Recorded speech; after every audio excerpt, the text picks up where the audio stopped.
வேலைக்கு போயிட்டு வந்து ஒரே சலுப்பாக இருக்குது.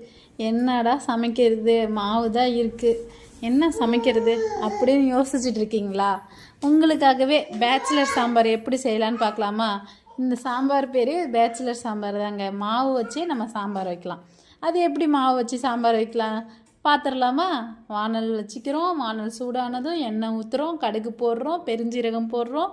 பெருஞ்சீரகம் எல்லாம் பொரிஞ்ச பிறகு வெங்காயம் கட் பண்ணி வச்சதை போட்டுக்கிறோம். ஒரு 4 தக்காளி போட்டு உப்பு போட்டு நல்லா வணக்கிக்கிறோம். இதெல்லாம் நல்லா வணங்கின பிறகு மஞ்சத்தூள், மிளகாத்தூளையும் போட்டு நல்லா வணக்கிக்கிறோம். உங்களுக்கு எந்த அளவுக்கு குழம்பு தேவையோ அந்த அளவுக்கு தண்ணி ஊற்றிக்கிறீங்க. மாவு சைட்லேயே கரைச்சிக்கிறோம். அந்த குழம்பு கொதிக்கிறவள மாவு தண்ணியில் நல்லா கரைச்சி அந்த குழம்புல எடுத்து ஊற்றி அது கெட்டியானதும் குழம்ப நிறுத்திடுறோம். கொத்தமல்லி தழை போட்டு நிறுத்திட வேண்டியதாங்க அடுப்பை. அதாங்க பேச்சுலர் சாம்பார் ரெடி. இது இட்லிக்கு தொட்டுக்கலாம், தோசைக்கு தொட்டுக்கலாம், பணியாரத்துக்கு தொட்டுக்கலாம். ரொம்ப ஈஸியாகவும் இருக்கும், டேஸ்ட்டாகவும் இருக்கும். லவ்வாக செஞ்சால் டேஸ்ட்டாக தான் இருக்கும். தேங்க்ஸ் ஃபார் வாட்சிங்.